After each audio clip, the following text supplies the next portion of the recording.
এবারে খরচটা দেখি। আমি শুধু ডিমের সাথে তুলনা করছি। খরচ 1 গ্রাম প্রোটিন পেতে গেলে ডালের চাইতে ডিম কেনার পেছনে 3 থেকে 4 গুণ বেশি খরচ করতে হবে। 100 ক্যালোরি পেতে গেলে ডালের চাইতে 10 গুণ বেশি খরচ করতে হবে। এভাবে ডাল, গম এগুলো শুধু সস্তাই নয়, এছাড়াও এখানে অন্যান্য খাদ্য উপাদানও পাবেন, যেমন ভিটামিন, মিনারেল, ফাইবার ইত্যাদি। এবারে পোলট্রি ফার্ম নিয়ে কিছু কথা বলি। বলা হচ্ছে পোলট্রি ফার্মিং, এখানে কথাটা ঠিক হয়নি। আর সত্যি কথা বলতে এগুলো আসলে এক একটা পোলট্রি ফ্যাক্টরি। এই পোলট্রিগুলোতে হাঁস মুরগিগুলোকে যেভাবে রাখা হয়, খাঁচার মধ্যে একটার উপরে আরেকটা হাঁস বা মুরগি থাকে।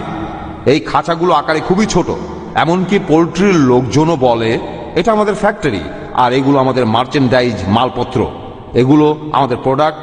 এদেরকে জীবন্ত প্রাণী বলে মনেই করে না। এই প্রাণীগুলোর উপরে তাদের কোনো করুণা নেই, আর সেই কারণেই হাঁস মুরগির মধ্যে এইসব প্রবৃত্তি দেখা যায়। এদেরকে বিক্রি করা হয় পণ্যের মতো, তাদের প্রাকৃতিক খাবার দেওয়া হয় না, বিভিন্ন ড্রাগস দেওয়া হয় যেগুলো মানুষের শরীরের জন্য ক্ষতিকর। এই ড্রাগসের কারণে তারা দ্রুত বেড়ে ওঠে, আরো বেশি পরিমাণে ডিম দেয়। পোলট্রি মালিকরা শুধু লাভ করার ব্যাপারেই আগ্রহ দেখায়, আর ফলাফল হিসাবে এই হাঁস মুরগিগুলো অল্প বয়সেই মারা যায়। এতে শরীর ও মনের উপর ক্ষতিকর প্রভাব পড়ে, আবেগ আর বুদ্ধির উপরও ক্ষতিকর প্রভাব পড়ে। শিশুদের জন্য ডিম আসলে বিষ। আমরা যদি ফ্রিজের ভেতরে ডিম না রাখি তাহলে খুব তাড়াতাড়ি ডিম নষ্ট হয়ে যায়, আর বাজারে যে ডিমগুলো বিক্রি হয় তার মধ্যে নষ্ট ডিম থাকার সম্ভাবনা অনেক। ভেজিটেবল ডিম এটা কাল্পনিক কথা, এমন কিছুই নেই। ডিম কখনোই ভেজিটেবল ডিম হতে পারে না, প্রাণীর শরীর থেকে বের হয়। এটা একটা নন ভেজ খাবার, ভেজিটেবলস না। ডিম অবশ্যই মাংস জাতীয় খাবার, এটা শাকসবজি জাতীয় খাবার না। এটা আমাদের একটা ভুল ধারণা। বন্ধুরা, আমি এখন বলবো অর্থনৈতিক প্রসঙ্গ নিয়ে। এগুলো আমি নিয়েছি বিভিন্ন জার্নাল থেকে, মেডিকেল জার্নাল, আর এছাড়াও নিয়েছি বিভিন্ন পরিসংখ্যান থেকে, ইন্ডিয়ান সরকারের রিপোর্ট, এছাড়াও আমেরিকান সরকারের রিপোর্ট, ব্রিটিশ রিপোর্ট ইত্যাদি। আমি আপনাদেরকে এখানে এইসব রিপোর্টে বিস্তারিত বলবো না, শুধু সারমর্মটা বলবো। ইংল্যান্ডের একটা পরিসংখ্যান বলছে শাকসবজি জাতীয় খাবার তৈরি করতে যে পরিমাণ জমির প্রয়োজন হয় তার চাইতে মাংস জাতীয় খাবার তৈরি করতে গেলে 14 গুণ বেশি জমির প্রয়োজন হয়। 14 গুণ বেশি জমির প্রয়োজন হয়, কারণ এখানে যা হচ্ছে, প্রথমে খাবার তৈরি হচ্ছে, সেগুলো পশুদের খাওয়ানো হচ্ছে, তারপর মাংসের জন্য সেই পশুদের মারা হচ্ছে। এভাবেই আমরা মাংস জাতীয় খাবার পাই। কিন্তু একই জমিতে যদি কৃষিকাজ করা হয় ডাল, চাল আর গমের জন্য, সেই জমির উৎপাদন তখন অনেক অনেক গুণ বেশি হবে, অনেক গুণ বেশি হবে। মাংস জাতীয় খাবার সেই তুলনায় অনেক কম উৎপাদিত হবে। আপনাদের আমি আরেকটা পরিসংখ্যান বলি। 10 একর জমিতে চাষাবাদ করলে 10 জন মানুষ আর 10টা গবাদি পশু সারা বছর খেতে পারবে, কিন্তু 10টা গবাদি পশুর মাংস একজন মানুষ কয়েকদিনেই শেষ করে ফেলবে, সারা বছর চলবে না। মাঠের মধ্যে আমরা যে ঘাস দেখি আর বিভিন্ন শস্য, এগুলো সবই আসলে ঘাস জাতীয় জিনিস। আর দেখবেন শস্য যখন তোলা হয় সেখান থেকেও আমরা কিছু খড় বিচালি পাই। এই খড় বিচালি দিয়ে খুব উন্নত মানের জৈব সার তৈরি করা যায়। জৈব সার, আমরা প্রতি বছর রাসায়নিক সারের পেছনে কোটি কোটি টাকা খরচ করি। রাসায়নিক সারের পেছনে আমরা সবাই জানি এগুলো আমাদের জন্য ক্ষতিকর। অন্যদিকে আমরা প্রাকৃতিক সার পেতে পারি গবাদি পশু থেকে, কিন্তু তাদের আমরা মেরে ফেলছি। আমাদের মাংস যোগান দেওয়ার জন্য তাদেরকে আমরা মেরে ফেলছি। কিন্তু আমরা এখানে অনেক কিছুই, এই গবাদি পশু থেকে যে সার পাই সেগুলো অনেক বেশি সস্তা, স্বাস্থ্যের জন্য ভালো, আমাদের দেশের জন্য সেটা খুবই উপকারী। এটা এখন সবাই জানে যে কোনো একটা পশুর শরীরে 1 কেজি মাংসের জন্য তাকে 16 কেজি খাবার খাওয়াতে হয়। এভাবে মাংসের যোগান দিতে গিয়ে আমরা পশুদের অনেক খাবার খাওয়াচ্ছি, তার বদলে আমরা মানুষরাই এই ভেজিটেবলগুলো খেতে পারি। তাই শুধুমাত্র খাবারের জন্যই নয়, এছাড়াও এই পশুগুলোকে প্রাকৃতিক সারের জন্য আমাদের প্রয়োজন হবে। এছাড়াও ম্যাসাচুসেটসের একজন প্রফেসর উইলবিং কথা বলেছেন যে মাংস জাতীয় খাবারের 1 ক্যালোরির জন্য শাকসবজি জাতীয় খাবারের 7 ক্যালোরি ব্যয় করা হয়। এরপর তিনি আরো বলেছেন যে একটা পশুর চারণ ক্ষেত্রে চাষ করলে 5টা পরিবার চলতে পারবে। বন্ধুরা, আমি আপনাদের এসব উদাহরণ দিয়ে বিরক্ত করব না, তবে সবকিছুর সারমর্ম হিসাবে আমি বলবো যে শাকসবজি জাতীয় খাবারে মাংস জাতীয় খাবারের তুলনায় খরচ আসলেই অনেক অনেক কম। আসুন এবারে আমরা অন্যান্য বিষয়গুলো দেখি, যেমন পরিবেশের ভারসাম্য, পরিবেশের উপরে প্রভাব, কসাইখানা ইত্যাদি। পশু পালন করে মাংসের জন্য মেরে ফেলা হলে সেখানে প্রচুর জায়গা, পানি আর খাবারের প্রয়োজন হয়। এভাবে পশু পাখি মেরে ফেললে পরিবেশের ভারসাম্য নষ্ট হয়ে যায়, পরিবেশের উপর ক্ষতিকর প্রভাব পড়ে। কারণ আমাদের সম্পদ সবসময় সীমিত, তাই সম্পদগুলো সঠিকভাবে ব্যবহার করতে হবে। শাকসবজি লাগাতে পারি অথবা বিভিন্ন পশু পাখিকে মেরে ফেলতে পারি। কসাইখানার অবস্থাও একটু ভালোভাবে খেয়াল করেন, সেগুলো কেমন অবস্থায় আছে। কসাইখানাগুলো খুব অস্বাস্থ্যকর, এগুলোর অবস্থা খুবই নোংরা। পুরো পৃথিবী জুড়েই দেখবেন এই একই অবস্থা। গতকাল আমি ইন্টারনেটে একটা রিপোর্ট দেখলাম, এগুলো বাইরের দেশের উন্নত দেশের রিপোর্ট, আমেরিকা আর ফ্রান্সের। এমনকি আমেরিকার ফ্রান্সের রিপোর্টও বলছে যে তাদের কসাইখানাগুলোর অবস্থা খুবই অস্বাস্থ্যকর।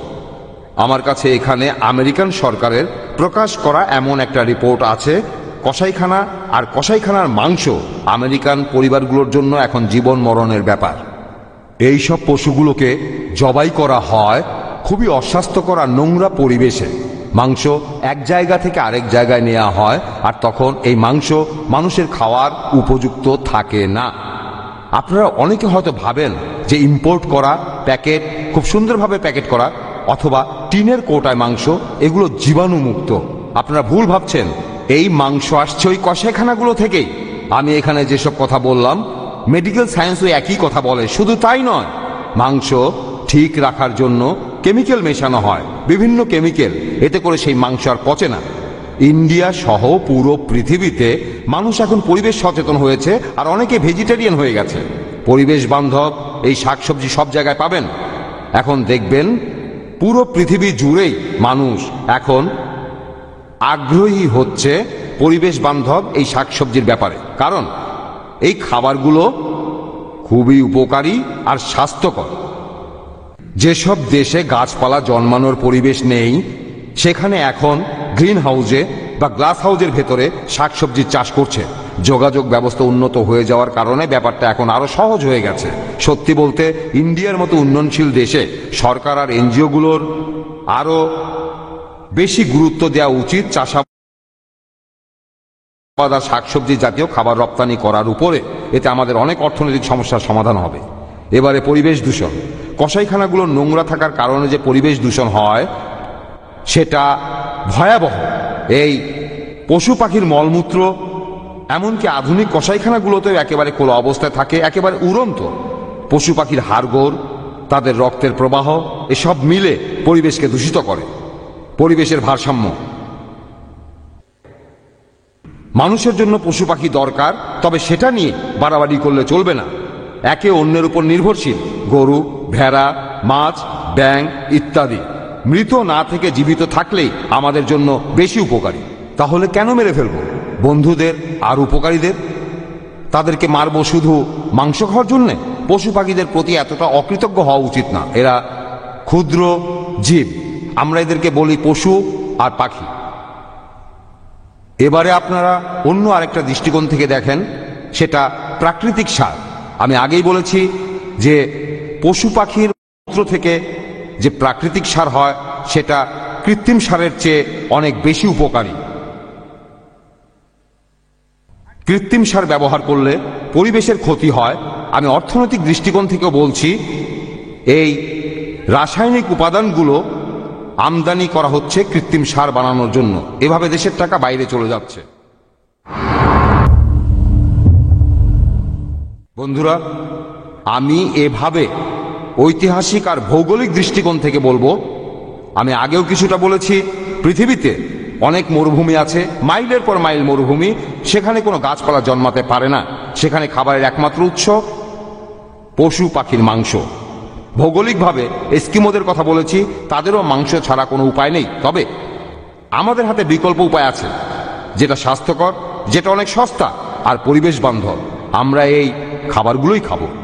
এবারে বন্ধুরা, আমি সবচেয়ে ইম্পর্ট্যান্ট বিষয়টা নিয়ে বলবো, যেখানে আমার কথাটাই প্রমাণিত হবে কোনো দ্বিধাদ্বন্দ্ব ছাড়াই, যে মানুষ প্রাকৃতিকভাবেই ভেজিটেরিয়ান।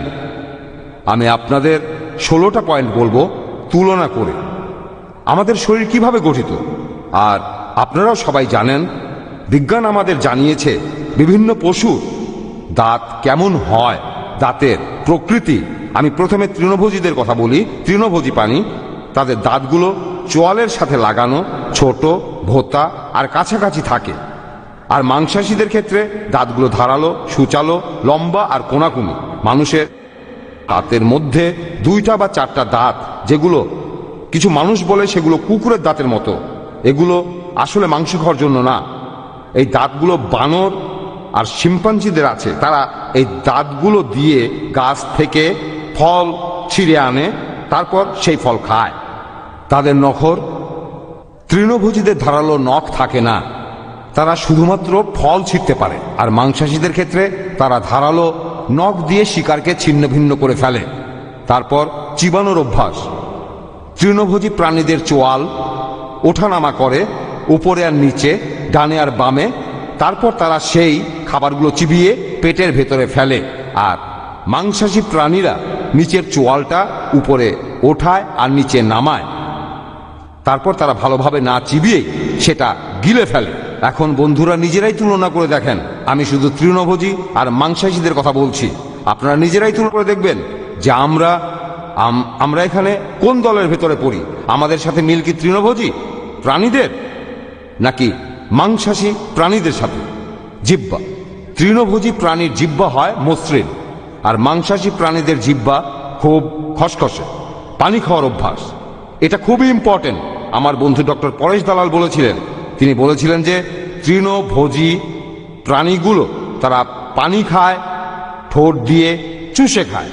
আর মাংসাশী প্রাণীদের দেখবেন তারা পানি খায় জিহ্বা দিয়ে, পানি চেটে খায়।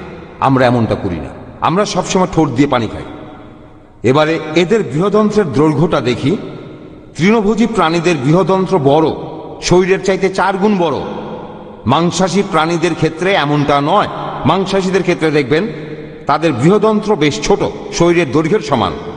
আর এই কারণেই এইসব প্রাণী দূষিত অবস্থায় থাকে। লিভার আর কিডনি, তৃণভোজীদের ক্ষেত্রে এগুলো আকারে ছোট, তাই তারা সহজে বর্জ্য পদার্থ বের করে দিতে পারে না। আর মাংসাশীদের ক্ষেত্রে লিভার আর কিডনি আকারে অনেক বড় হয়, তাই তারা সহজেই বর্জ্য পদার্থ বের করে দিতে পারে। পরিপাকতন্ত্র, তৃণভোজীদের পরিপাকতন্ত্রে কম পরিমাণ হাইড্রোক্লোরিক অ্যাসিড থাকে, তাই তারা মাংস হজম করতে পারে না। আর মাংসাশী প্রাণীদের ক্ষেত্রে তাদের শরীরে অনেক হাইড্রোক্লোরিক অ্যাসিড থাকে, আর সেজন্যই তারা মাংস হজম করতে পারে। মানুষ এভাবে হজম করতে পারে না।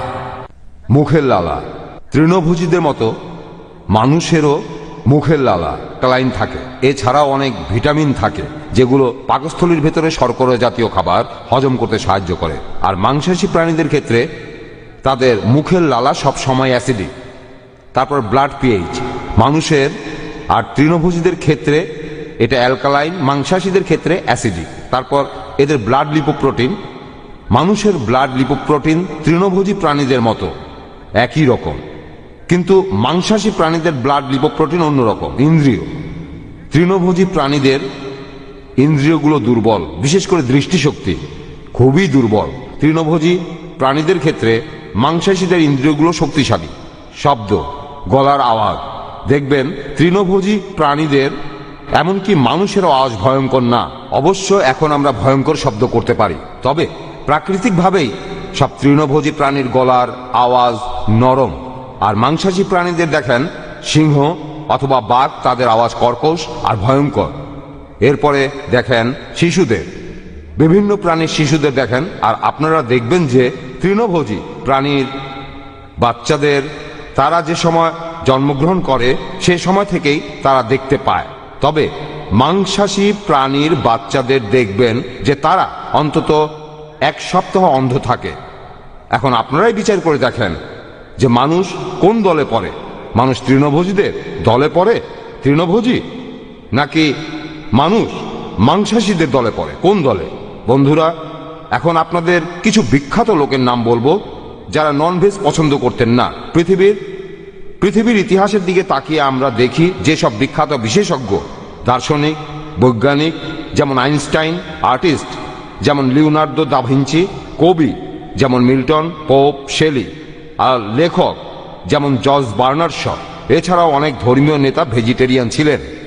এছাড়াও আরো অনেকে আছেন, বিখ্যাত গণিতজ্ঞ পিথাগোরাস, প্লুটার্ক, নিউটন, এছাড়াও বিজ্ঞানী Einstein, doctor Annie Besant, reverend doctor Walter Bos, George Bernard Shaw Tolstoy, বিখ্যাত দার্শনিক সক্রেটিস আর অ্যারিস্টটল। এরা সবাই ছিলেন খুবই বিখ্যাত, আর তারা বলেছেন যে তারাই হলো আশীর্বাদ প্রাপ্ত, যাদের মধ্যে রয়েছে করুণা, সহনশীলতা, ভালোবাসা আর অহিংসার নীতি, যারা মাংস জাতীয় খাবার খায় না। বন্ধুরা, আমি জর্জ বার্নার্ড শর একটা উদ্ধৃতি দিচ্ছি। জর্জ বার্নার্ড শর এই কথাটা খুবই বিখ্যাত।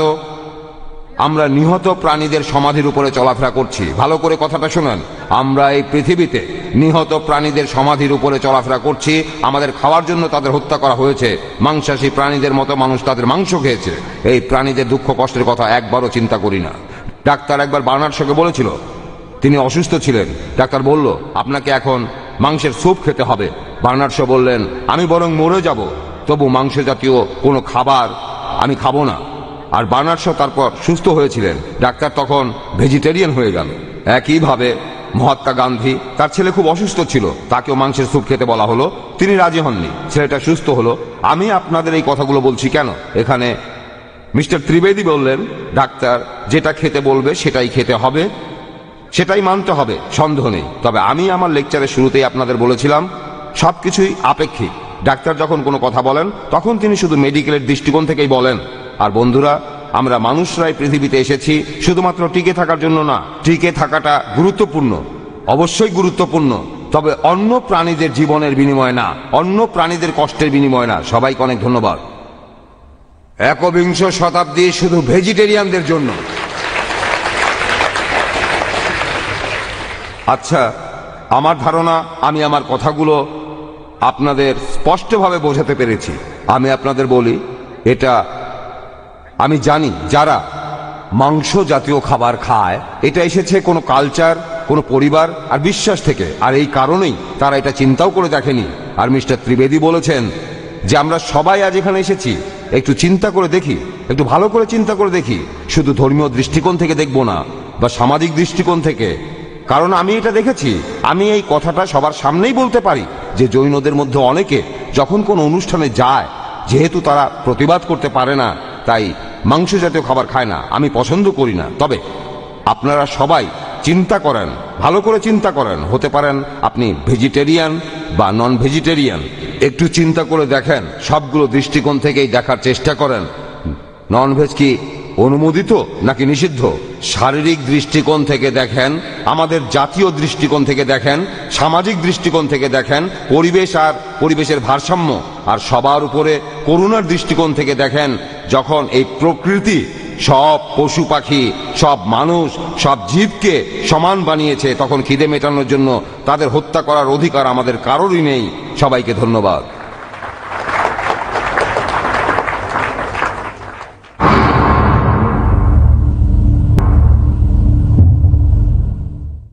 প্রিয় দর্শক শ্রোতা, এখন আপনাদের সামনে আসছেন ডক্টর জাকির নায়েক।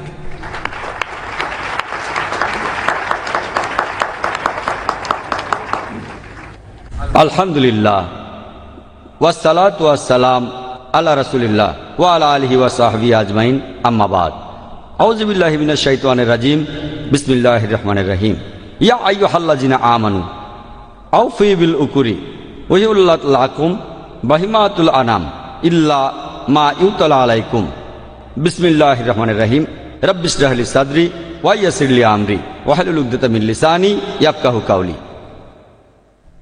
শ্রদ্ধেয় মিস্টার রাশমি ভাই জাভেরি, মিস্টার ত্রিবেদী, ডক্টর মোহাম্মদ নায়েক, অনুষ্ঠানে আমন্ত্রিত অতিথিবৃন্দ, শ্রদ্ধেয় গুরুজনেরা এবং আমার প্রিয় ভাই বোনেরা, আপনাদের সবাইকে স্বাগত জানাই ইসলামিক সম্ভাষণে।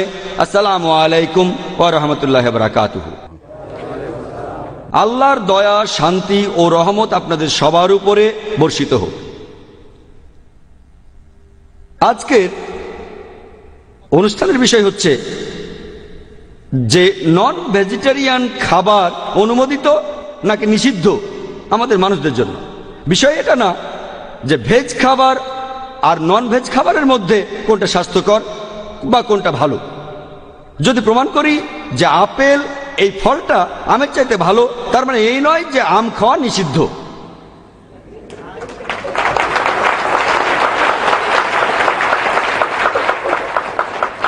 এই একটা কথা দিয়েই সব অভিযোগ খণ্ডন হয়ে যায়, কিন্তু কথা এখানে শেষ নয়। নন ভেজিটেরিয়ান এটার অর্থ হচ্ছে কোনো ব্যক্তি যার খাবারের উৎস হচ্ছে পশু পাখি। এর অর্থ এই না যে সে কোনো ভেজ খাবার খায় না, এর মানে এটাও না যে সেই লোক শাকসবজি আর ফলমূল খায় না। এটা আগে পরিষ্কার করে নেই। এখানে আরো সঠিক আর বৈজ্ঞানিক শব্দটা হচ্ছে একজন বহুভোজী, যে লোক বিভিন্ন ধরনের খাবার খায়, বিশেষ করে যেগুলোর উৎস হচ্ছে গাছ আর পশু পাখি।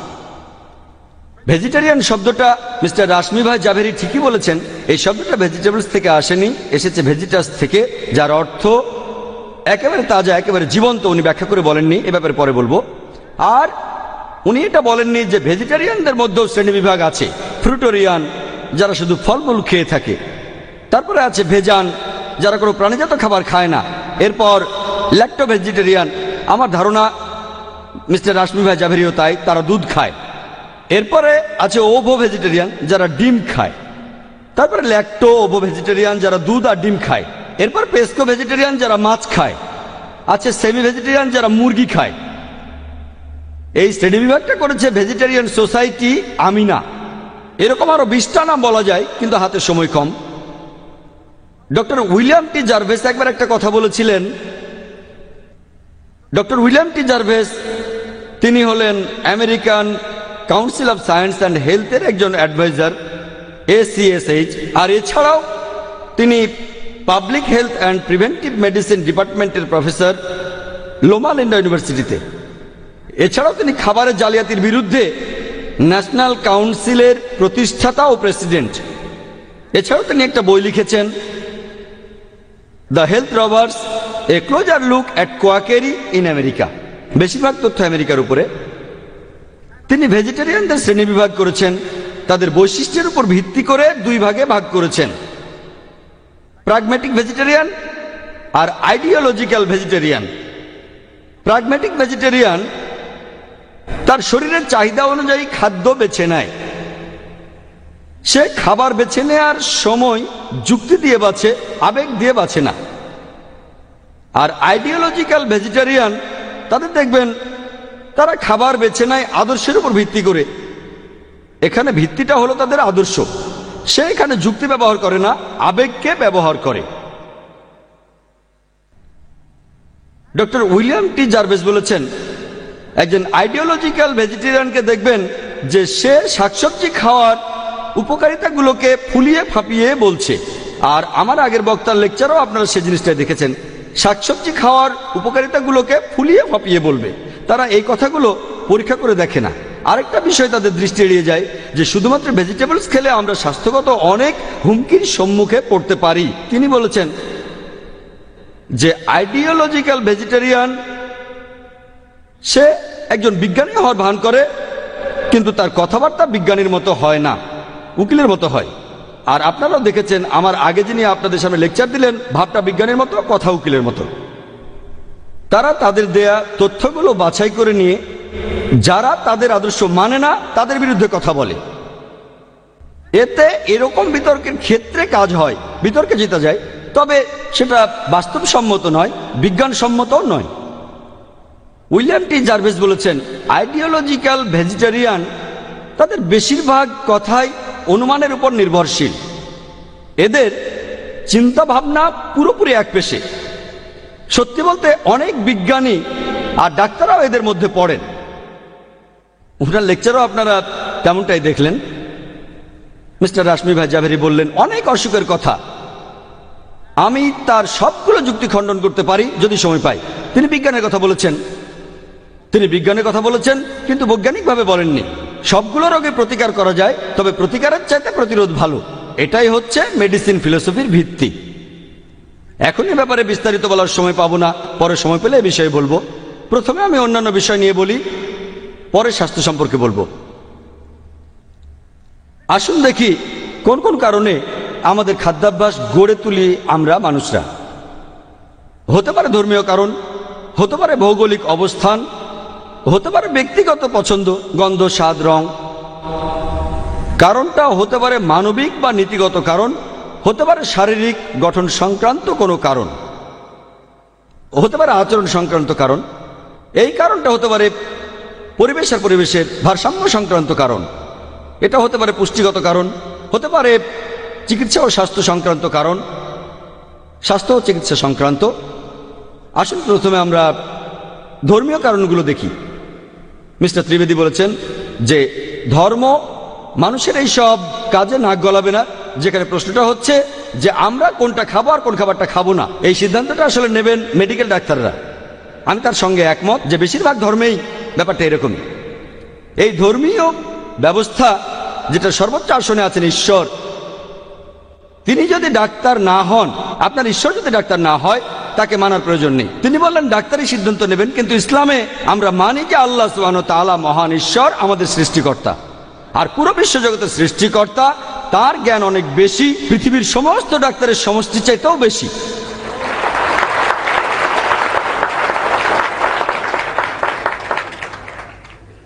আর মিস্টার রাশমি ভাই জাভেরি যে কথাগুলো বিভিন্ন ডাক্তারের রেফারেন্স দিয়ে বললেন, কথাগুলো এই বইগুলো থেকে বলেছেন। বাইরে হয়তো বইগুলো বিক্রি হচ্ছে এই বইগুলো থেকে। বইগুলোর কিছু পয়েন্ট নিয়েও বলবো। বইগুলোতে যেসব কথা আছে তার অনেক কিছুই কাল্পনিক, কাল্পনিকের কোথাও অস্তিত্ব নেই। কিছু হলো অপ্রাসঙ্গিক, কিছু অপরীক্ষিত, আর কিছু সত্যি আছে, তবে সেগুলো অর্ধেক সত্যি। আমি একটা কথা পরিষ্কার করে বলি, এটা এখানে প্রমাণ করব নিঃসন্দেহে যে নন ভেজ খাবার মানুষের জন্য অনুমোদিত। এখানে উপস্থিত বা বাইরের ভেজিটেরিয়ানদের অনুভূতিতে আঘাত করার কোনো ইচ্ছে আমার নেই। যখন এটা বিজ্ঞান দিয়ে আর যুক্তি দিয়ে প্রমাণ করব যে নন ভেজ খাবার এটা অনুমোদিত, তখন যদি কেউ আহত হন, তার অনুভূতি আহত হয়, আমি আগে থেকেই ক্ষমা চাইছি, আগেই ক্ষমা চেয়ে নিলাম। আমি কারো অনুভূতিতে আঘাত করতে চাই না। তবে আমাকে এখানে আগের বক্তার লেকচারের উত্তরে কিছু বলতে হবে। ইসলাম ধর্মের নিয়ম অনুযায়ী এটা আবশ্যিক না যে আমাদের সবাইকে ননভেজ খেতে হবে। একজন মুসলিম যদি সে ভেজিটেরিয়ানও হয়, তারপরও সে একজন ভালো মুসলিম হতে পারে। তবে যখন আমাদের স্রষ্টা আল্লাহ সুবহানাহু ওয়া তাআলা আমাদের অনুমতি দিয়েছেন ননভেজ খাওয়া যাবে, তাহলে সেটা কেন খাবো না? আমার লেকচারের শুরুতে কোরআনের একটি আয়াতের উদ্ধৃতি দিয়েছিলাম। সূরা মাইদার Chapter number 5, verse number 1. বলা হয়েছে, Ya ayyuhallazina amanu. হে মুমিনগণ, আউফু বিল-উকরি উহিল্লাত লাকুম বাহিমাতুল আনাম ইল্লা মা ইউতলা আলাইকুম। তোমরা অঙ্গীকার পূর্ণ করবে, তোমাদের জন্য হালাল খাবার হলো যাবতীয় চতুষ্পদ প্রাণী, যেগুলোর কথা বলা হয়েছে সেগুলো বাদে। এরপর পবিত্র কোরআনে সূরা আল-নাহলের 5 নম্বর আয়াতে উল্লেখ করা হয়েছে যে আল্লাহ চতুষ্পদ জন্তু সৃষ্টি করেছেন তোমাদের জন্য, যাতে অনেক উপকার আছে। শীত নিবারণ করো আর এই জন্তুর মাংস তোমরা খাও। এরপর পবিত্র কোরআনে সূরা মুমিনুনের 21 নম্বর আয়াতে উল্লেখ করা হয়েছে যে তোমরা গবাদি পশুর মাংস খেতে পারো। আসুন এবারে ভৌগোলিক কারণগুলো দেখি, পরিবেশগত কারণগুলো দেখি। আমরা জানি এটা মানুষের খাদ্যাভ্যাসকে প্রভাবিত করে। যেমন উপকূলীয় অঞ্চলে যে মানুষ থাকে তারা অনেক মাছ খায়, দক্ষিণ ইন্ডিয়ায় দেখবেন যে সেখানে ধান বেশি হয়। মরুভূমিতে যেসব মানুষ থাকে সেখানে গাছপালা একেবারে দেখাই যায় না। মানুষ মরুভূমিতে মানুষেরা খায় মাংস জাতীয় খাবার। এস্কিমোরা উত্তর মেরুতে থাকে, সেখানেও বরফের মধ্যে গাছপালা জন্মানো সম্ভব না। তারা প্রধানত সামুদ্রিক খাবার খায়। আর মিস্টার জাভেরি বললেন যে তিনি জানেন যে পৃথিবীর অনেক জায়গায় কোনো গাছপালা জন্মায় না, কিন্তু এখন যোগাযোগ ব্যবস্থার উন্নতি হয়েছে, আমরা তাদের শাকসবজি সেখানে পাঠিয়ে দেব। আমি অনুরোধ করব ইন্ডিয়ান ভেজিটেরিয়ান কংগ্রেসকে পাঠিয়ে দেন, শুধু পরিবহন খরচটা দেন তাহলেই হবে। আপনারা এস্কিমোদের কাছে পাঠান, তারপরে আপনারা সৌদি আরবে পাঠান। সৌদি আরবে গেলে দেখবেন শাকসবজির দাম বেশি। কেন? কারণ পরিবহন খরচ অনেক বেশি, সেজন্য এইসব জায়গায় শাকসবজির দাম বেশি। এটা খুব অযৌক্তিক আর অবৈজ্ঞানিক হবে যে বেশি টাকা খরচ করে যে খাবারটা কিনবো সেটা কম পুষ্টিকর। আসুন এবারে মানবিক কারণটা দেখি, নীতিগত কারণটা দেখি। আর অনেক ভেজিটেরিয়ান তারা বলে যে সব জীবনই পবিত্র আর জীবিত কোনো প্রাণীকে মারা উচিত না। তারা এটা বুঝতে পারে না যে এখন এটা আমরা সবাই জানি যে এমনকি গাছেরও জীবন আছে। তাহলে প্রাণী হত্যার বিরুদ্ধে কথা বলা, সেটা দিয়ে এখন কাজ হবে না। অনেক আগে হতে পারে, কয়েক শতাব্দী আগে এই যুক্তিতে কাজ হতো, কিন্তু এখন এটার কোনো মূল্য নেই। এখন তারা এভাবে যুক্তি দেয়, হ্যাঁ আমরা জানি যে গাছের জীবন আছে, কিন্তু যন্ত্রণা অনুভব করে না, তাই গাছকে হত্যা করা এটা একটা ছোট অপরাধ, তুলনামূলকভাবে প্রাণী হত্যা করা অনেক বড় অপরাধ। এখন বিজ্ঞান আরো উন্নত হয়েছে আর আমাদের জানিয়েছে যে এমনকি গাছও যন্ত্রণা অনুভব করে, তারা কাঁদতেও পারে। তবে গাছপালার এই কান্না আমরা মানুষরা কানে শুনতে পাই না, কারণ যে শব্দ তরঙ্গ আমরা শুনতে পাই তার সীমা 20 সাইকেল পার সেকেন্ড থেকে 20,000 সাইকেল পার সেকেন্ড পর্যন্ত। এই সীমার উপরে বা নিচে থাকলে আমরা কানে শুনতে পাবো না। পশু পাখিরা কান্নাকাটি করলে সেটা আমরা ঠিকই শুনতে পাবো, তবে গাছপালার কান্না সেটা আমরা শুনতে পাই না। আপনারা গাছপালার এই কান্না শুনতে পান না শুধুমাত্র এই কারণে তাদের কষ্ট দিতে পারেন না। আপনাদের যুক্তি দিয়েই আপনাদের দেখিয়ে দিলাম।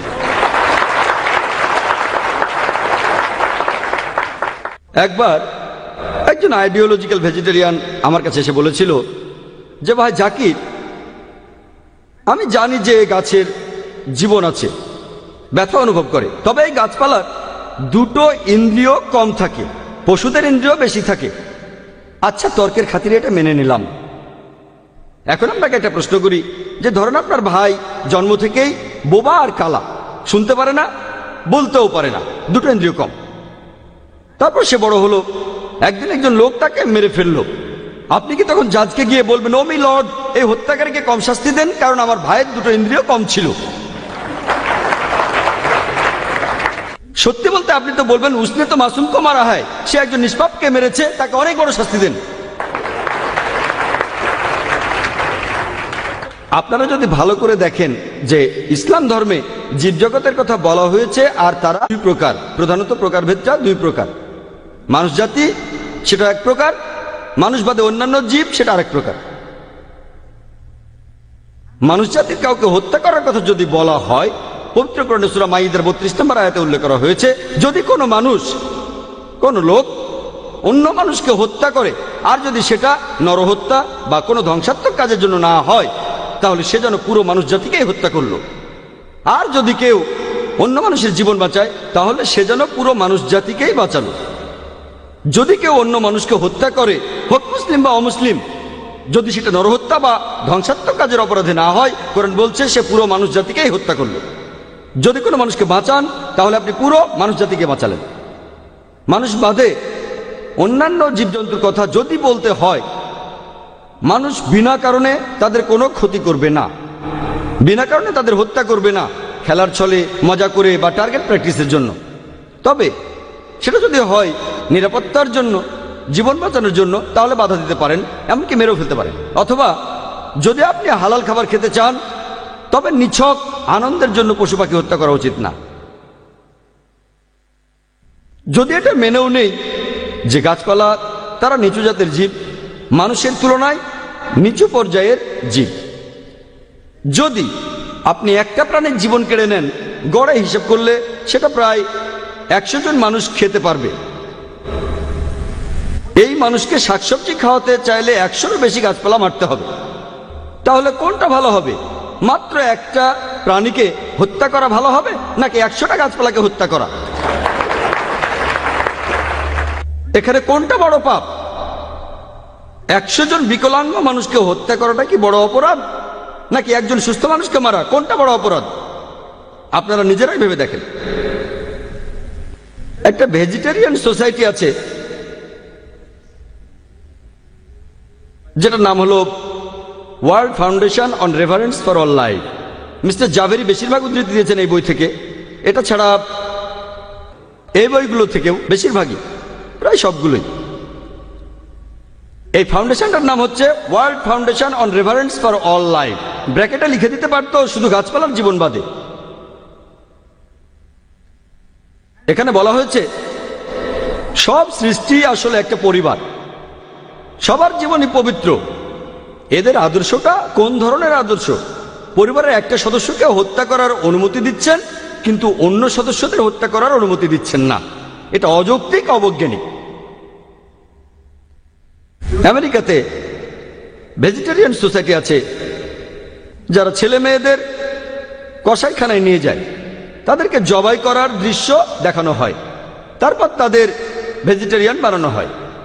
ব্যাপারটা অনেকটা এরকম যে ডাক্তার ছোট ছোট মেয়েদের সন্তান প্রসবের সময়কালীন যন্ত্রণা দেখালো আর তারপর বলল, এজন্যই তোমরা কখনো বিয়ে করবে না আর সন্তান জন্ম দেবে না।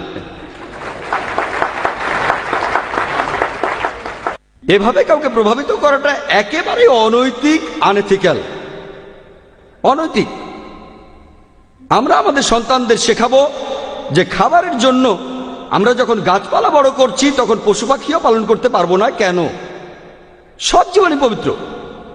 আমি একমত, বিনা কারণে হত্যা করা ঠিক না, কিন্তু যদি কারণ থাকে, হালাল খাবার হয়, অনুমতি আছে।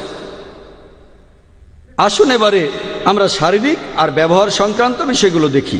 আমার আগের বক্তা অনেকগুলো অসুখ বিসুখের নাম বললেন, মিস্টার জাভেরি। তিনি তখন পড়ছিলেন প্রায় 100 মাইল স্পিডে। আমিও তাড়াহুড়ো করে সব লিখে রাখছিলাম। কতগুলো অসুখের কথা বলেন, মেডিকেল ডাক্তার হিসেবে উত্তর দিতে পারবো, তবে কতখানি বলতে পারবো? 10টা রোগের নাম বলতে কয়েক সেকেন্ড লাগবে, কিন্তু সেগুলোর উত্তর দিতে গেলে 1 ঘন্টার বেশি সময় লাগবে। উনি অনেক রোগের কথা বলেছেন। আমি শুধু আপনাদের বলবো, আসল বইগুলো পড়ুন, আসল বইগুলো, রিসার্চগুলো না, যেগুলো লিখেছেন বিভিন্ন আইডিওলজিক্যাল ভেজিটেরিয়ান। বেশিরভাগ উত্তরগুলোই পাবেন মেডিকেল বইগুলোতে। তৃণভোজী আর মাংসাশী প্রাণীদের শারীরিক গঠন সম্পর্কে উনি ঠিকই বলেছেন। যদি তৃণভোজী প্রাণীদের দাঁতগুলো দেখেন, গরু, ছাগল, ভেড়া, তাদের দাঁতগুলো সব সমান থাকে, তারা শুধু শাকসবজি খায়। যদি মাংসাশী প্রাণীদের দাঁতগুলো ভালো করে দেখেন, সিংহ, বাঘ, চিতাবাঘ, তাদের দাঁতগুলো সব সূচালো থাকে, তারা শুধুমাত্র মাংস খায়, ননভেজ খাবার খায় না, শুধু মাংস খায়। তাদেরকে ননভেজ বলা হয় না, বলা হয় কার্নিভোরাস বা মাংসাশী। এই হচ্ছে ননভেজ আর মাংসাশী প্রাণীদের পার্থক্য। ননভেজ মানে সে হলো বহুভোজী। কিন্তু যদি আমরা আমাদের দাঁতগুলো ভালো করে দেখি, আমাদের সমান দাঁত আছে, আবার সূচালো দাঁতও আছে। যদি আল্লাহ তাআলা এটা চাইতেন যে আমরা শুধু শাকসবজি খাবো, তাহলে আমাদেরকে এই সূচালো দাঁত কেন দিলেন? কি জন্য? আর তিনি বললেন এই দাঁত নাকি কুকুরের দাঁতের মতো না, এটা বানরের দাঁতের মতো। উনি হয়তো এই বৈজ্ঞানিক তথ্যটা জানেন না যে সূচালো অর্থাৎ ক্যানাইন, এটা এসেছে ল্যাটিন শব্দ ক্যানিস থেকে, ল্যাটিন শব্দ যার অর্থ কুকুরের মতো। আর ক্যানাইন মানে ক্যানিডা প্রজাতির পশুদের মতো, যেমন নেকড়ে, কুকুর ইত্যাদি। বিজ্ঞানীরা নাম দিয়েছেন ক্যানাইন, অর্থ কুকুরের দাঁতের মতো। আর মিস্টার জাভেরি বললেন এটা কুকুরের দাঁতের মতো না, এটা নাকি বানর বা শিম্পাঞ্জির দাঁতের মতো, বানরের মতো। আমি ওনার কথা মেনে নিয়েই আমার বক্তব্যকে প্রমাণিত করব, আর ওনার বক্তব্য ভুল প্রমাণ করব। যদি আমি মেনেও নেই যে এই দাঁতগুলো আসলে বানরের দাঁতের মতো, আপনারা কি জানেন বানরও ননভেজ খায়? বানররা উকুন খায়।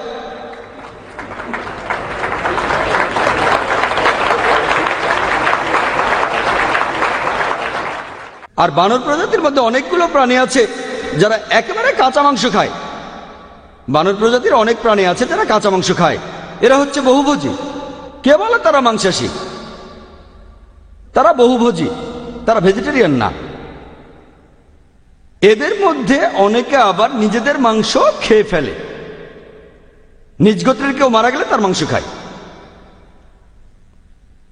এরপরে দেখেন আমাদের পরিপাকতন্ত্র, মানুষের ক্ষেত্রে দেখবেন আমরা দুটোই হজম করতে পারি, ভেজ নন ভেজ দুটোই।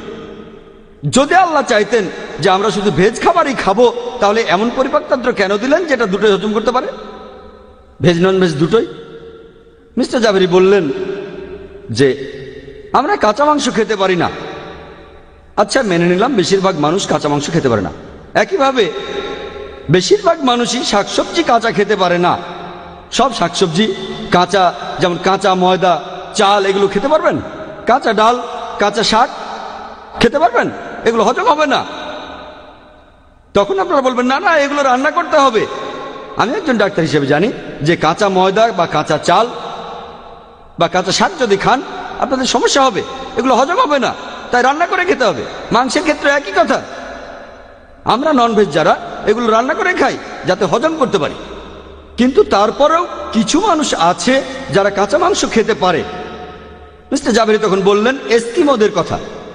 তিনি হয়তো এই শব্দটার অর্থ জানেন না। এই এস্কিমো শব্দটার অর্থ যদি জানতেন, এটার অর্থ যে মানুষ কাঁচা মাংস খায়। তাহলে এমন কিছু মানুষ আছে যারা কাঁচা মাংসও খায়, অভ্যাস হয়ে গেছে। যদি আপনিও বাধ্য হন যে ময়দা, চাল কাঁচা খাবেন, আপনারও অভ্যাস হয়ে যেতে পারে। তবে বেশিরভাগ মানুষ কিছু কিছু শাকসবজি হজম করতে পারে না। তার মানে এই না যে আপনি ভাত খাবেন না, আপনি রুটি খাবেন না, আপনি ডাঁটা শাক, পুঁই শাক খাবেন না। তৃণভোজী প্রাণীদের শরীরে একটা এনজাইম আছে যার নাম সেলুলোজ এনজাইম। আর সব ধরনের শাকসবজির মধ্যেই সেলুলোজ আছে। তৃণভোজীদের শরীরের এই সেলুলোজ এনজাইমের কারণে তারা এই শাকসবজি হজম করতে পারে। আমরা মানুষরা, আমাদের শরীরে সেলুলোজ এনজাইম নেই, সেজন্য আমরা যে শাকসবজি খাই সেখানকার সেলুলোজ অংশটা, সেটা আমাদের হজম হয় না। সেটাকে আপনারা বলছেন ফাইবার, এটা হজম হয় না। এর বদলে দেখবেন অন্য বেশ কিছু এনজাইম আছে, যেমন লাইপেজ, ট্রিপসেস, টিমোট্রিপসেস। আমাদের এইসব এনজাইম দিয়ে আমরা নন ভেজ হজম করতে পারি। যদি আল্লাহ চাইতেন যে আমরা মাংস জাতীয় খাবার খেতে পারবো না, তাহলে এই এনজাইমগুলো দিলেন কেন? এরপর আদিম মানুষ, মিস্টার জাভেরি বলেছেন, প্রধান অতিথিও বলেছেন, প্রত্নতাত্ত্বিক বিভিন্ন আবিষ্কার থেকে আমরা নিশ্চিতভাবে বলতে পারি হোমো স্যাপিয়েন্স, এস্কিমো, অস্ট্রেলিয়ার অ্যাবরিজিন, এরা সবাই হচ্ছে ননভেজ। তাহলে এখন বদলাবেন কেন? তাদের দাঁত আমাদের মতো, একই রকম পরিপাকতন্ত্র। মিস্টার জাভেরি এরকম আরো কিছু তুলনা দিয়েছেন যেটা প্রমাণ করে আমরা শাকসবজি খেতে পারবো। আমিও একমত। এ কথা কখন বললাম যে আমি শাকসবজি খেতে পারবো না? ননভেজ হলো সেই লোক যে প্রাণীজাত বিভিন্ন খাবার খায় আর পাশাপাশি শাকসবজিও খেয়ে থাকে। ননভেজ মানে বহুভোজী। উনি বললেন যে মাংসাশী প্রাণীর লিভার আর কিডনি আকারে বড়, আর মানুষের কিডনি লিভার তৃণভোজীদের মতোই ছোট হয়। মাংসাশী প্রাণীরা তো কাঁচা মাংস খায়। এই খাবারের বর্জ্য পদার্থ বের করতে বড় লিভার আর কিডনির প্রয়োজন হয়। আমরা তো রান্না করে খাই, সেজন্য আল্লাহ আমাদের লিভার আর কিডনির আকার ছোট করেছেন যাতে দুটোই আমরা হজম করতে পারি। ননভেজ আর ভেজ দুটোই রান্না করে খেতে পারি। উনার অন্যান্য কথার বিরুদ্ধেও এটা খাটে, যেমন HCl, এটা অনেক অ্যাসিডিক, আমাদের প্রয়োজন নেই। যখন প্রয়োজন নেই তখন আল্লাহ কেন সেটা আমাদের দেবেন? মুখের লালার ক্ষেত্রে আর ব্লাড পিএইচ এর ক্ষেত্রেও এ কথা খাটে। লিপোপ্রোটিনের ক্ষেত্রে একই কথা। এখানে উত্তরটা হলো যেহেতু তারা কাঁচা মাংস খায়, এটা তাদের প্রয়োজন, আমাদের প্রয়োজন নেই, তাহলে আল্লাহ কেন দেবেন? হ্যাঁ, আমরা কিছু শাকসবজি কাঁচা খাই আর মাংস রান্না করে খাই। উনি বললেন মাংসাশী প্রাণীরা পানি চেটে খায় আর তৃণভোজী প্রাণীরা চুমুক দিয়ে খায়। আমরা মানুষরা আমরা দুটোই করি। যখন পানি খাই গ্লাসে পানি নিয়ে চুমুক দেই। যখন আমরা আইসক্রিম খাই তখন কি করি? চেটে খাই। আমরা চুমুক দেই আবার চাটি। ব্যাপারটা নির্ভর করে আমরা কোন খাবারটা খাচ্ছি সেটার উপরে। আমরা চাও চেটে খেতে পারি না তো তা নয়, কিন্তু সময় নষ্ট করবো কেন? এভাবে তো সময় বেশি লাগবে। একইভাবে অন্য পয়েন্টগুলো নিয়েও বলতে পারি আমি। আমাদের দাঁতগুলো কাছাকাছি থাকে, এর কারণ আমরা শাকসবজিও খাই। যদি আল্লাহ চাইতেন যে আমরা শাকসবজি খাবো না, তাহলে আমাদের দাঁতগুলো দূরে দূরে থাকতো। তিনি দুটোই খেতে বলেছেন, ভেজ আর নন ভেজ খাবার দুটোই। পবিত্র কোরআনে এমন অনেক আয়াত আছে যেখানে অনেক ফলের কথা বলা হয়েছে, ডালিমের কথা বলা হয়েছে, শাকসবজি, খেজুরের কথা বলা হয়েছে ইত্যাদি। এগুলো আমরা খাবো। অনেক ভেজিটেরিয়ানই বলেন যে গাছপালা ডাল কেটে ফেললে সেটা আবার গজায়, সেজন্য আমরা গাছপালা মেরে ফেলি না। এমন অনেক কিছু গাছ আছে, সব গাছ এরকম না, কিছু গাছ আছে ডাল কেটে ফেললে আবার ডাল গজায়। এটাই যদি যুক্তি হয়ে থাকে যে ডাল কেটে ফেললে সেটা আবার গজায়, আপনারা জানেন গিরগিটির লেজ কেটে ফেললে সেটা আবার গজায়। আপনারা কি গিরগিটির লেজ খাবেন? এটা অনেকে খায়। অস্ট্রেলিয়ায় দেখবেন সেখানকার অ্যাবরিজিনরা খাওয়ার জন্য গিরগিটি পালন করে। আপনারা কি গিরগিটির লেজ খাবেন? এর উত্তর হবে না। আমি এখন কি করছি জানেন? একজন উকিলের মতো কাজ করছি। এসব কথা বলতে আমার আসলে লজ্জা লাগছে, তবে আমাকে বলতেই হবে, কারণ এটা একটা বিতর্ক। আমি এখানে এসেছি যাতে বন্ধুত্বপূর্ণভাবে আমরা একে অন্যকে ভালোভাবে বুঝাতে পারি। তবে যুক্তি আর বিজ্ঞান দিয়ে বলার পাশাপাশি আমাকে একজন উকিলের মতো কথা বলতে হচ্ছে, কারণ মিস্টার জাভেরি যেসব যুক্তি দেখিয়েছেন, যে সম্পর্কে কিছু জানে সেও এটা বলতে পারবে, কিন্তু সাধারণ মানুষ এ ব্যাপারে খুব কম জানে, অনেকে তো জানেই না। সেজন্য এই যুক্তিগুলো অনেক মানুষই মেনে নেবে, অনেকেই মেনে নেবে। তার বলা যুক্তিগুলো সব এই বইগুলোতেই আছে, যেমন মিট ইটিং 100 ফ্যাক্টস লিখেছেন নেমিচাঁদ, প্রকাশ করেছেন জৈন অর্গানাইজেশন আর ইন্ডিয়ান ভেজিটেরিয়ান কংগ্রেস। এখানে এই বইগুলো আমাকে দিয়েছেন mister Jhaveri. 100 facts about egg, vegetarian or non vegetarian. এখানে যে যুক্তিগুলো দেওয়া হয়েছে তার সবগুলোই ভুল প্রমাণ করা যায়। এমন কিছু রোগ আছে যেগুলো মাংস খেলে হয়, সেগুলো প্রতিরোধ করা যায়। আসুন এবারে দেখি ব্যবহার সম্পর্কিত দিকগুলো। উনি এখানে যুক্তি দেখালেন আমরা যে খাবার খাই সেটা আমাদের ব্যবহারকে প্রভাবিত করে। আমিও কিছুটা মেনে নিলাম, যে খাবার খাই সেটা আমাদের ব্যবহারকে প্রভাবিত করে।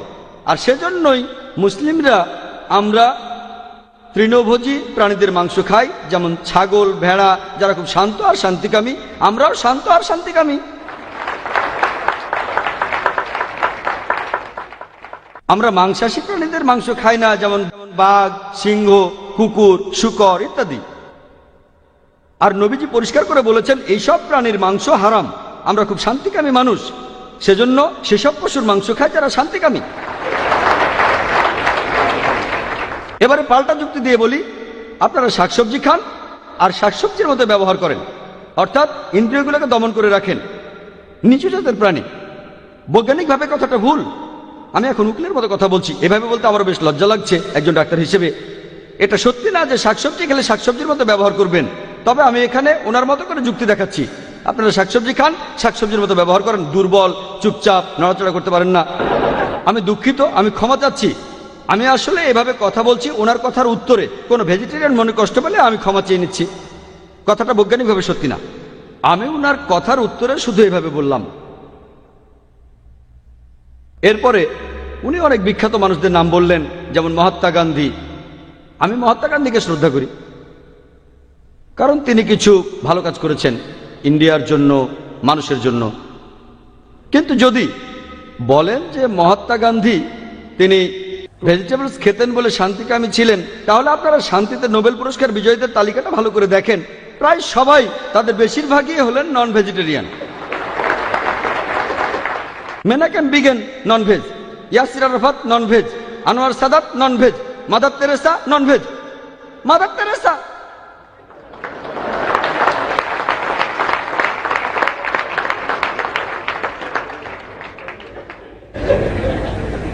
এবার আপনাদের একটা প্রশ্ন করি, কোন লোকটা মানব সভ্যতার ইতিহাসে, কোন লোকটা এখন পর্যন্ত সবচেয়ে বেশি মানুষ হত্যা করেছে বলতে পারবেন? Hitler, Adolf Hitler. এই হিটলার 60 লক্ষ ইহুদি মেরেছিল। সে কি ভেজ ছিল না নন ভেজ? ভেজিটেরিয়ান। এছাড়া ভেজিটেরিয়ান ক্রুসেডাররাও ছিল। এখন ইন্টারনেটে গেলে দেখবেন তারা বলছে, দেখেন অ্যাডলফ হিটলার ভেজিটেরিয়ান ছিল, কথাটা ঠিক না। সে মাঝে মধ্যে নন ভেজ খেত। আবার অনেকে এমনও বলে তার যখন গ্যাস্ট্রিকের সমস্যা হতো শুধুমাত্র তখনই শাকসবজি খেত। এবারে আপনাদের বৈজ্ঞানিক দৃষ্টিকোণ থেকে বলি, আমি এমনটা মনে করি না যে অ্যাডলফ হিটলার তার খাবারের কারণেই এমন হয়ে 60 লোক ইহুদি মেরেছিল। এমন কোনো কথা বলছি না। আর সে যে ভেজ না নন ভেজ সে ব্যাপারেও আমার খুব একটা আগ্রহ নেই, কারণ একজন ডাক্তার হিসেবে আমি জানি এটা গুরুত্বহীন। অন্য কোনো কারণে প্রভাবিত হয়ে হিটলার এই কাজটা করেছিল, যেটা একেবারে অমানবিক, খাবারের কারণে না। খাবার নিয়ে অনেক রিসার্চ, আমেরিকায় একটা রিসার্চ করা হয়েছিল। এক গ্রুপ স্টুডেন্ট যারা পুরোপুরি নন ভেজ, আরেক গ্রুপ স্টুডেন্ট যারা ভেজিটেরিয়ান, পুরোপুরি ভেজ। সেখানে দেখা গেল যে সেই স্টুডেন্টরা যারা নন ভেজ খায় তারা কম হিংসাত্মক আর অনেক সামাজিক। তবে এটা একটা রিসার্চ, এটা প্রমাণিত সত্য না। এই উদাহরণটা দিয়ে আমি কখনোই বলবো না যে নন ভেজ খাবার যারা খায় তারা শান্তপ্রিয় হবেন না। আমি একজন ডাক্তার, একজন মেডিকেল ডাক্তার, এছাড়া এই বিতর্কে একজন উকিলের কাজও করছি আমি। এগুলো রিসার্চ, তবে এই রিসার্চগুলো বৈজ্ঞানিক সত্য না। মিস্টার রাশমি ভাই জাভেরি যা বলেছেন তার বেশিরভাগ কথাই বিভিন্ন রিসার্চের উপর, বৈজ্ঞানিক সত্য নয়। এমন কোন মেডিকেল পাঠ্য বই পাবেন না যেটা বলছে যে নন ভেজ খাবার নিষিদ্ধ করে দেওয়া উচিত, একটাও পাবেন না। এগুলো সবই রিসার্চ। আমি যেমনটা বললাম সেরকমই কিছু রিসার্চ। উনি বললেন যে ভেজ খাবার খেলে আপনি বেশি বুদ্ধিমান হবেন। তারপর উনি অনেক নাম বললেন, অ্যালবার্ট আইনস্টাইন, আইজ্যাক নিউটন ইত্যাদি ইত্যাদি। যদি আপনি শান্তিতে যারা নোবেল জিতেছে তাদের দেখেন বেশিরভাগই নন ভেজ, বেশিরভাগ। বর্তমানে অ্যানিম্যাল বিহেভিয়ারাল সায়েন্টিস্ট তারা বলেন যে মাংসাশী প্রাণীরা তৃণভোজীদের তুলনায় অনেক বেশি বুদ্ধিমান, কারণ তাদের শিকার ধরতে হয়। যদি সে বুদ্ধিমান না হয় শিকার ধরবে কেমন করে?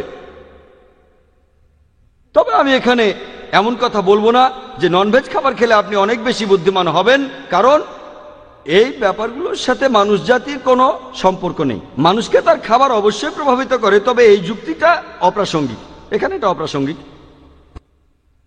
উনি আরো অনেক যুক্তি দেখালেন, সেগুলো এখানে গুরুত্বহীন।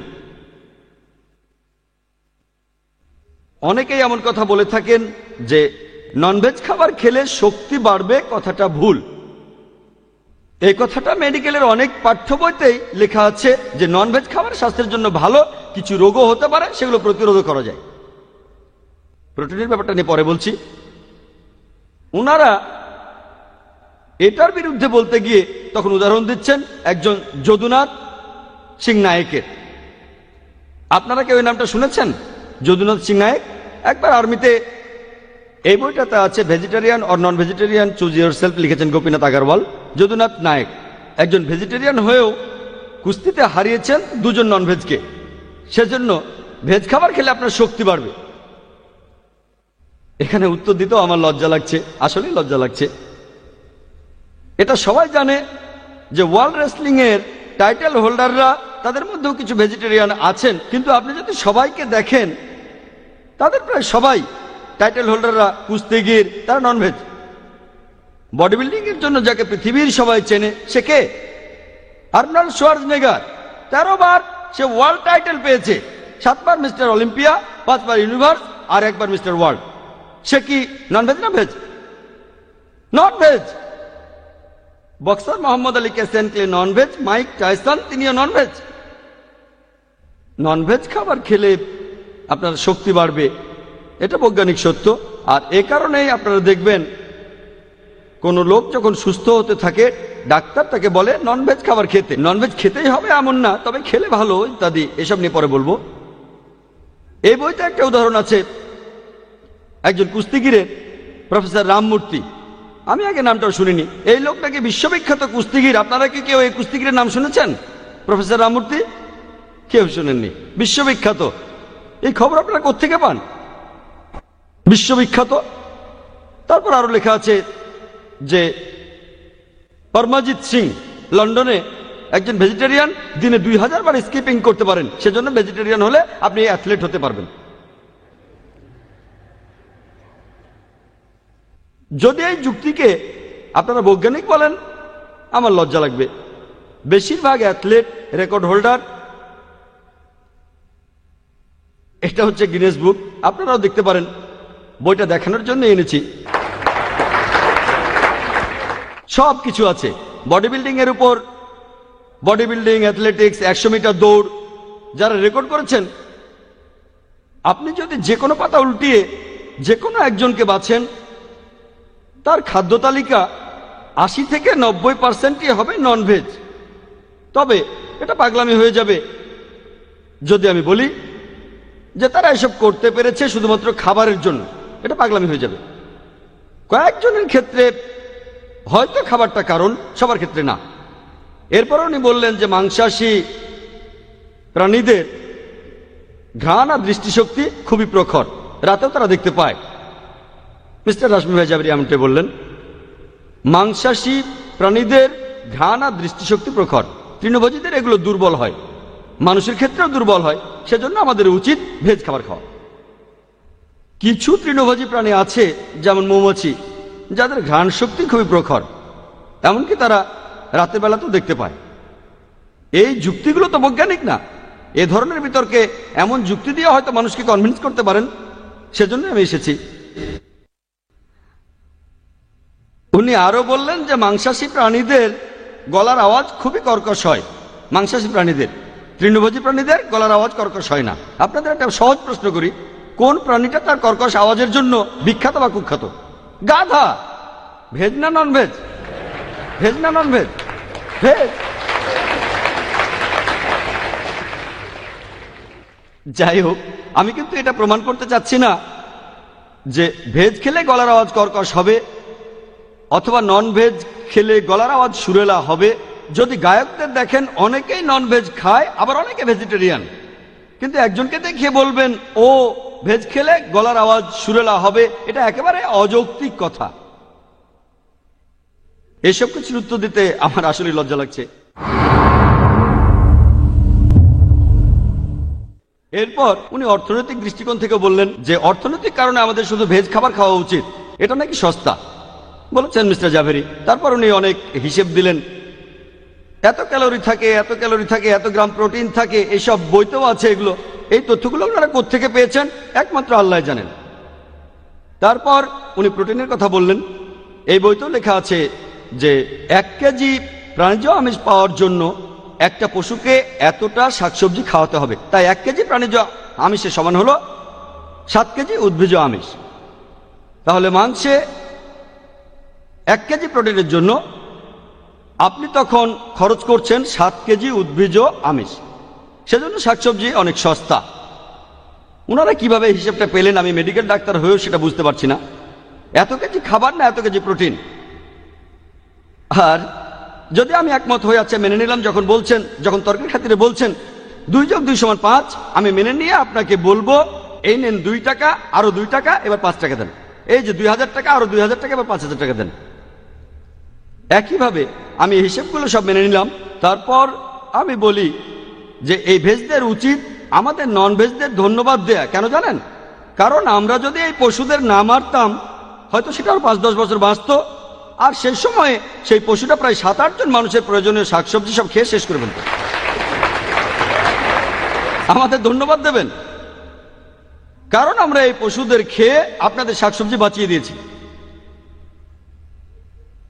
এরপর উনি আরো কিছু হিসেব করে দেখালেন, কোত্থেকে পেয়েছেন আমি জানি না। 1:14, যে পশুচারণ ক্ষেত্রে আমরা যদি শাকসবজি চাষ করি তাহলে আরো 14 গুণ বেশি লোক খেতে পারবে। এছাড়া উনি বলেছেন যে 1 টন মাংস প্রস্তুত করতে যে পরিমাণ জমি লাগে, সেখানে শাকসবজি লাগালে খাওয়াতে পারবেন 5টা পরিবারকে। 1 টন মাংস সমান হলো 10 বা 20 টন শাকসবজি। আর পশুচারণের জমিতে চাষ করলে চলতে পারবে গড়ে 5টা পরিবার। আগের যুক্তি দিয়ে উত্তরটা দেওয়া যায়। এছাড়াও বলি, আইডিওলজিক্যাল ভেজিটেরিয়ান তারা এটা বুঝতে পারে না যে গবাদি পশু সেই জমিতেই ঘুরে বেড়ায় যেটা চাষাবাদ করার উপযোগী নয়। তারা সেসব গাছ খায় যেগুলো মানুষ হজম করতে পারে না, যেমন খড় আর বিচালি। খড় খায়, তারা এমন গাছ খায় না যেটা মানুষ হজম করতে পারে। হ্যাঁ, সেগুলো খেতে পারে, কিন্তু যখনই তার জমিতে ঢোকে তখনই কৃষক স্বাভাবিকভাবেই তাদের সেখান থেকে তাড়িয়ে দেয়। তাহলে লোকসান বলছেন কেন? এছাড়াও অনেক দেশে অতিরিক্ত শাকসবজি হয়, সেগুলো পশুদের খাওয়ানো হয়। এমন কিছু যাযাবর সম্প্রদায়ের মানুষ আছে যারা তাদের গবাদি পশুদের চারণ ক্ষেত্র হিসেবে সাধারণত অনুর্বর জমিকে বেছে নেয়। পশুগুলো সেই গাছ খায় যা মানুষ খেতে পারে না, মানুষ পশুগুলোকে খায়, পশুও টিকে থাকে, মানুষও তখন টিকে থাকে। জাতিসংঘের একটা রিপোর্ট অনুযায়ী পৃথিবীতে যে পরিমাণ জমি আছে তার আনুমানিক 23% আমরা অনেক কিছু বানিয়েছি, 23% হলো বন জঙ্গল। 10%-এরও কম জমিতে চাষাবাদ হয়, বাকি যে 45% থাকে তার বেশিরভাগই চাষাবাদের জন্য ব্যবহার করা যায়। সেগুলো কাজে লাগাচ্ছেন না কেন? কেন পশুদের খাবারগুলো কেড়ে নিচ্ছেন? ওদেরও তো জীবন আছে, ওদের বাঁচতে দেন, খেতে দেন, এতে বাধা দিচ্ছেন কেন? আজকে যদি আমরা গবাদি পশু খাওয়া বন্ধ করে দেই তাহলে কি হবে? বুঝতে পারছেন কি হবে? পৃথিবীতে গবাদি পশুর সংখ্যা অনেক বেশি বেড়ে যাবে, অনেক বেড়ে যাবে। আমি এটা জানি যে মানুষেরা তাদের খাবারের জন্য পশুপালন করে, অর্থাৎ নিয়ম মেনে মানুষ এই পশু পাখির সংখ্যা বাড়ায়। ধরেন আমি মেনে নিলাম যে আজ থেকে সব ননভেজ লোকই আর মাংস খাবে না, তাদের খাবারের জন্য পশুদের হত্যা করবে না। তারপরও তাদের সংখ্যা বাড়বে। কেন জানেন? মানুষ গত কয়েকশো বছরে দেখেন আমাদের সংখ্যা বাড়ছে। যতই পরিবার পরিকল্পনা করি না কেন, আমরা যতই জন্ম নিয়ন্ত্রণ করি না কেন, তারপরও আমাদের সংখ্যা বাড়ছে। গবাদি পশুর জন্ম নিয়ন্ত্রণ তো কোনো পদ্ধতিই নেই, আর তারা মানুষের চাইতে বেশি সন্তান প্রসব করে থাকে। 5, 6, 8 মাসে জন্ম দেয়, মানুষের বেশি সময় লাগে। গবাদি পশু দ্রুত বাড়ে। পশুপালন করা আর পশুর মাংস খাওয়া বাদ দিলেও কয়েক দশকের মধ্যেই তখন শুধু মানুষের সংখ্যায় বেশি থাকবে না, পশুর সংখ্যাও বেড়ে যাবে।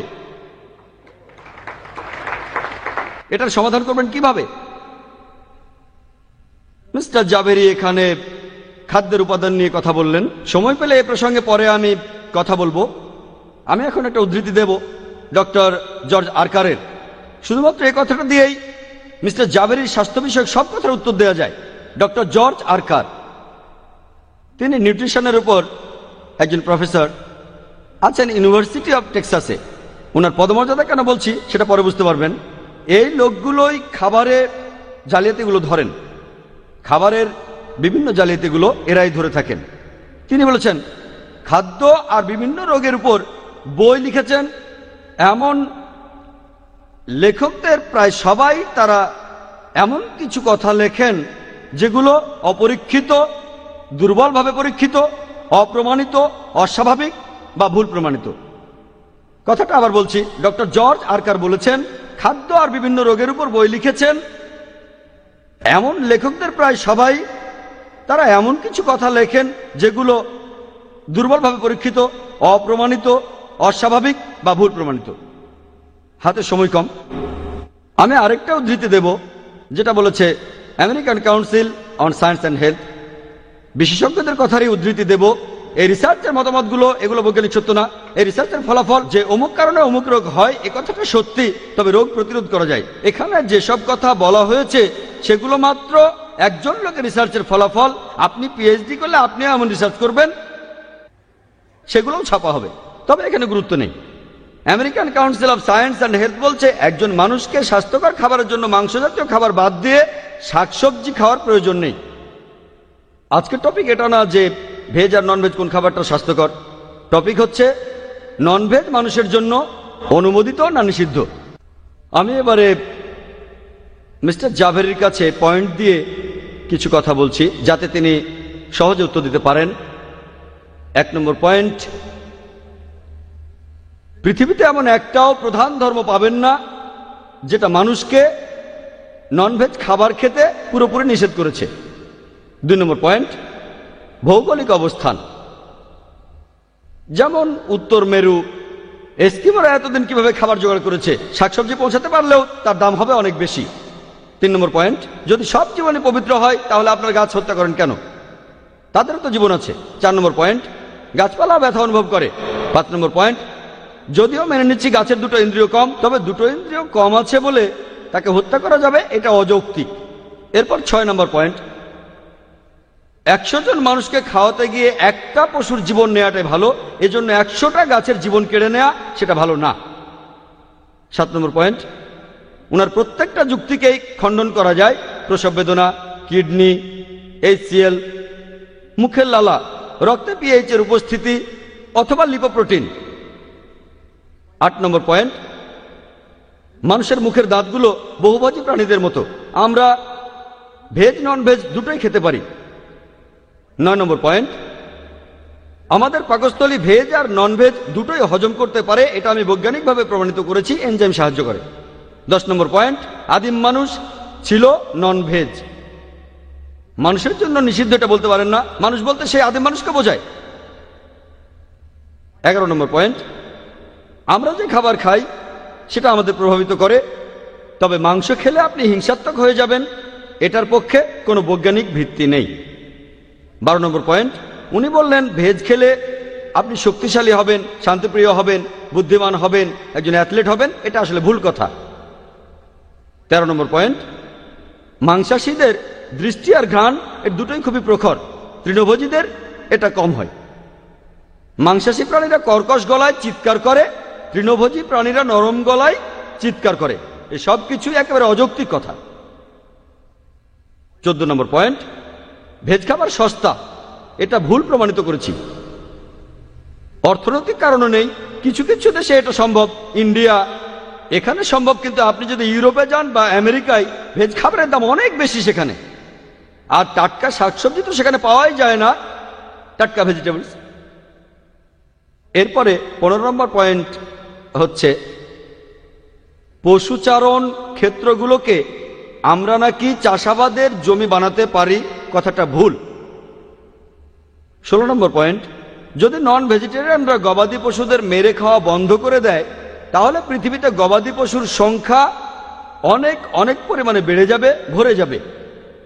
17 নম্বর পয়েন্ট, ডক্টর কারের কথা অনুযায়ী এই বইগুলো যারা লিখেছেন তাদের কথায় বিশ্বাসযোগ্যতা কম। মিস্টার জাভেরির বলা বেশিরভাগ পরিসংখ্যান এই বইয়ে আছে, মেডিকেলের যত পাঠ্য বই আছে। 18 নম্বর পয়েন্ট, তার কোথাও এমন কথা পাবেন না যেটা বলছে যাবতীয় ননভেজ খাবার নিষিদ্ধ করা উচিত। 19 নম্বর পয়েন্ট, এই পৃথিবীর কোন দেশে এমন কোন সরকার নেই যারা যাবতীয় ননভেজ খাবার নিষিদ্ধ করেছে। তারপর 20 নম্বর পয়েন্ট, এমনকি আমেরিকার council of science and health বলছে যে স্বাস্থ্যকর খাবারের জন্য ভেজিটেরিয়ান হওয়ার কোনো প্রয়োজন নেই। এভাবে যুক্তি আর বিজ্ঞান দিয়ে আমরা প্রমাণ করতে পারি যে ননভেজ খাবার অবশ্যই অনুমোদিত। যদি মিস্টার জাভেরি একমত না হন তাহলে প্রমাণ করেন বৈজ্ঞানিকভাবে, রিসার্চের উপর ভর করে কোনো কথা বলবেন না। কিন্তু তারপরও যদি মিস্টার রাশমি ভাই জাভেরি আমার বলা 20টা পয়েন্টের উত্তর দিতে না পারেন, তারপরও আমি তাকে ননভেজ হয়ে যাওয়ার পরামর্শ দেব না, কারণ আমি উগ্রপন্থী ননভেজ নই, উগ্রপন্থী নই। উনি যদি এরপরও ভেজিটেরিয়ান থাকতে চান আমার কোনো আপত্তি নেই, তার ব্যক্তিগত ব্যাপার, নিজস্ব পছন্দের ব্যাপার। এক এক মানুষ এক এক খাবার পছন্দ করে, নিজস্ব পছন্দের ব্যাপার। আর আমি আপনাদের আরেকটা কথা বলতে চাই যে ভেজিটেরিয়ানরা, আইডিওলজিক্যাল ভেজিটেরিয়ানরা অনেক মিথ্যে খবর প্রচার করে যে এই খাবারের অনেক উপকার, এগুলো তাদের বন্ধ করতে হবে। আর এই বইগুলো বিলি করবেন না, মানুষ ভুল জিনিস শিখবে। আমি পবিত্র কোরআনের একটি উদ্ধৃতি দিয়ে লেকচার শেষ করছি। সূরা নাহলের 125 নম্বর আয়াতে উল্লেখ করা হয়েছে, উদু ইলা সাবিলি রাব্বিকা বিল হিকমা ওয়াল মাউযাতিল হাসানা ওয়াজাদিল বিল্লাতি আহসান। মানুষকে তোমার প্রতিপালকের কথা আহ্বান করো, হিকমত ও সদুপদেশ দ্বারা তাদের সাথে তর্ক করো আর তাদের যুক্তি দেখাও সবচেয়ে উত্তম ও গ্রহণযোগ্য পন্থায়। ওয়াখির দাওয়ানা আলহামদুলিল্লাহি রাব্বিল আলামিন।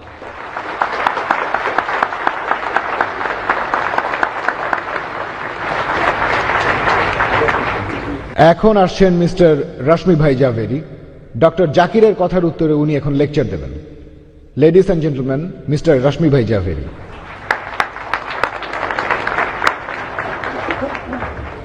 এই লিফলেটটা আমাকে দিয়েছেন রুশভ ফাউন্ডেশনের প্রেসিডেন্ট মিস্টার সালেচা।